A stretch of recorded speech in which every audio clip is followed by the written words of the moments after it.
सभा का मॉनसून सत्र प्रश्नकाल के साथ सुबह 11 बजे शुरू होगी। सदन की कार्यवाही तारांकित प्रश्नों की सूची में है 21 प्रश्न, अतारांकित प्रश्नों की सूची में भी है 21 प्रश्न। उप मुख्यमंत्री डॉक्टर प्रेमचंद बैरवा से संबंधित विभाग, कृषि विभाग, शिक्षा विभाग, जन स्वास्थ्य अभियांत्रिकी विभाग, जल संसाधन विभाग, सामाजिक न्याय एवं अधिकारिता विभाग, नगरीय विकास विभाग से संबंधित सवाल जवाब होंगे।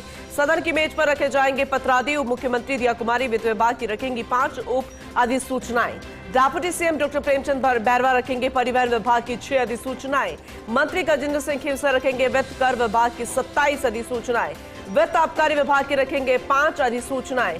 गृह विभाग की 2 अधिसूचनाएं रखेंगे मंत्री जवाहर सिंह बेढ़म।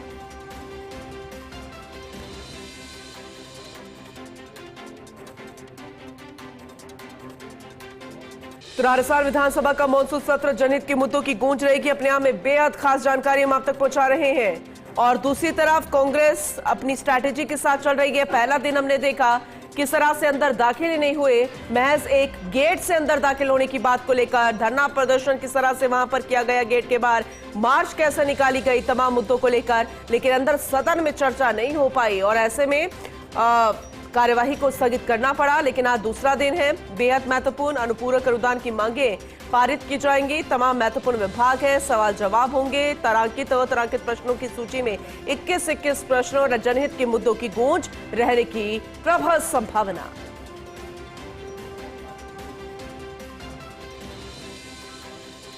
तो सदन की मेज पर रखे जाएंगे पत्रादि। मुख्यमंत्री दिया कुमारी वित्त विभाग की 5 उप अधिसूचनाएं रखेंगी।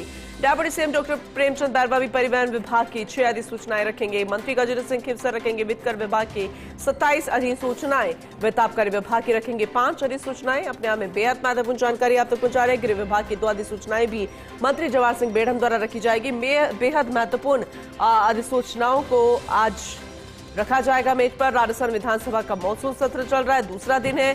बेहद महत्वपूर्ण जनता की मुद्दों की गूंज, तो लेकिन जो गतिरोध लगातार बना हुआ है सत्ता पक्ष और विपक्ष के बीच में, वो जल्द से जल्द खत्म हो, ये उम्मीद फिलहाल की जा रही है।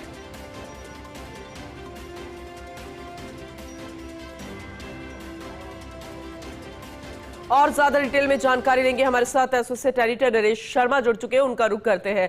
नरेश जी, आज दूसरा दिन है, बेहद खास दिन है, तो उम्मीद की जा सकती है कि विपक्ष मजबूती से न सिर्फ अंदर अपनी मौजूदगी दर्ज करवाएगा और उतने ही पुरजोर तरीके से सवाल जवाब भी होंगे और अपनी बातों को रख पाएगा और जनता के मुद्दों की जो गूंज रहने की संभावना रहती है वो हमें देखने सुनने को मिलेगी।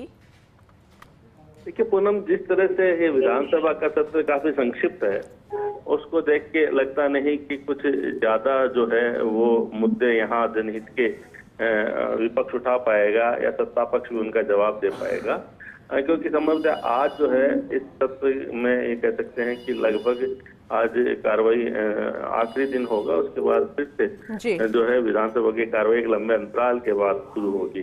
कल का दिन आपने देखा था कि जो विपक्ष के बिना ही सदन की जो कार्रवाई है वो संपन्न हो गई थी और संक्षिप्त कार्रवाई थी। और आज जो है एक कोशिश होगी कि यहाँ पे जो प्रश्नकाल है, शून्यकाल है, उनको संपन्न कराया जा सके।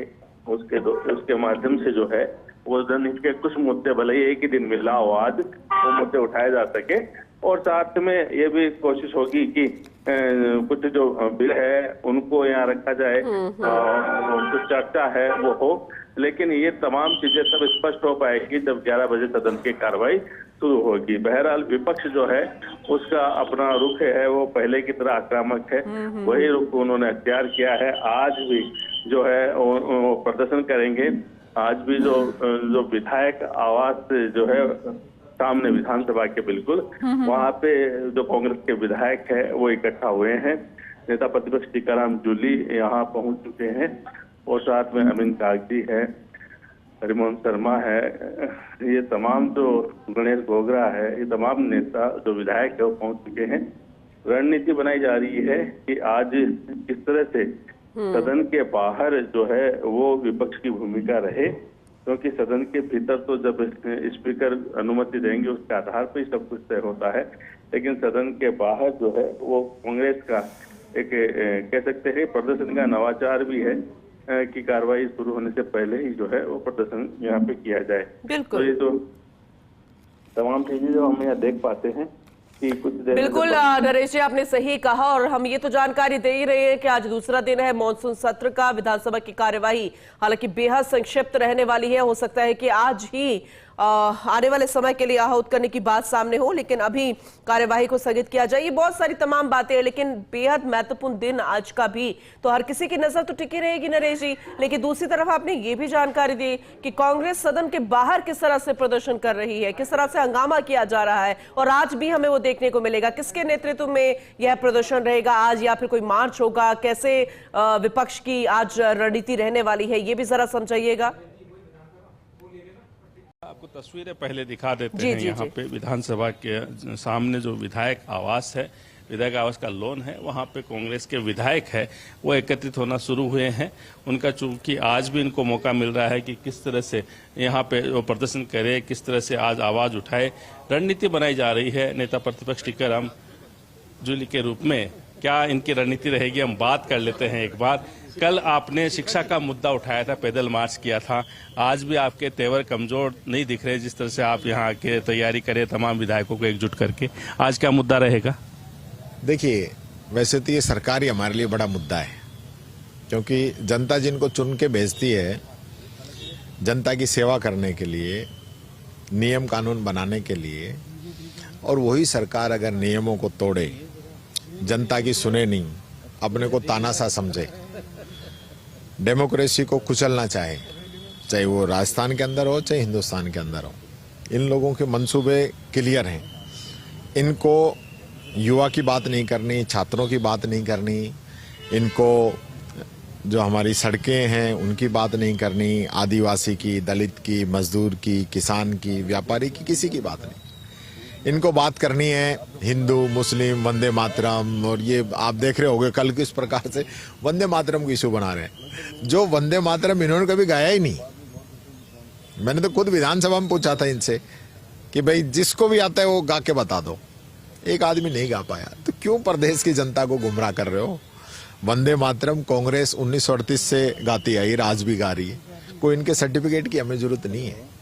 जो वंदे मातरम है, बंकिम चंद्र जी ने, सुभाष चंद्र बोस ने उसको अप्रूव किया, और सरदार पटेल, महात्मा गांधी, पंडित जवाहरलाल नेहरू जिसको गाते आए हैं, हम आज तक जिसको गाते आए हैं, उसमें एक दो पैरा और जोड़ कर एक इशू बनाना चाहते हैं, उससे कोई चलने वाला नहीं है। जो लोग कभी वंदे मातरम जब गाना गुनाह था, अंग्रेज जो वंदे मातरम गाते थे उनको बंद कर देते थे, तब तो ये सदा वत्सले कोई ऐसा कोई गीत है इनका, वो गाते थे। ये वंदे मातरम गाया ही नहीं। तो जब वंदे मातरम जब देश की आजादी के समय जरूरत थी, जब गाना था, जब तो गाए नहीं। और आज लगभग 79 साल हो गए देश को आजाद हुए, हमने 80वां स्वतंत्रता दिवस मना लिया, तब इनको याद आ रहा है कि वंदे मातरम तो ये गाना था। तो तब कहाँ थे आप? आज मुद्दों पे बात करिए। आज राजस्थान की हालत क्या है उस पे बात करिए। नगर निकाय के चुनाव आपने 1.5-2 साल से नहीं कराए, आज कोर्ट की फटकार के बाद आपको कराने पड़ रहे हैं। आपने बाबा साहब अम्बेडकर के संविधान को भी नहीं माना, जिसमें कहा कि 5 साल में चुनाव होंगे, 6 महीने में उपचुनाव होंगे।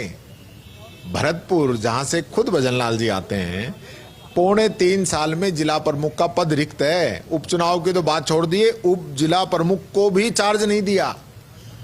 तो जो लोग संविधान को नहीं मानते, जिनके कोई नैतिकता नहीं बची है, स्कूलों की कोई दशा बताने जाए तो वहां आप मीडिया को, आम पब्लिक को, लोगों को बैन कर दो, और इस धौंस के साथ कि राजकार्य में बाधा और पोस्को का मुकदमा दर्ज करा देंगे। यानी आप डराना चाहते हो। तो ये जो तानाशाही चल रही है ना यहाँ पे, ये तानाशाही ज्यादा लंबे टाइम चलने वाली नहीं है। आज तो जूली जी सत्र शायद आज ही है आखिरी, उसके बाद ठीक है नरेश जी, आप बातचीत को जारी रखिएगा, लगातार तस्वीरें दिखाते रहेंगे आपके जरिए। लेकिन अब देखने वाली बात होगी कि विपक्ष तो अपने सवाल लेके तैयार है, यानी कि विपक्ष की जो भूमिका रहती है, लेकिन सत्ता पक्ष कितना तैयार है वो भी हमें देखने को मिलेगा। चलिए आगे बढ़ते हैं अगली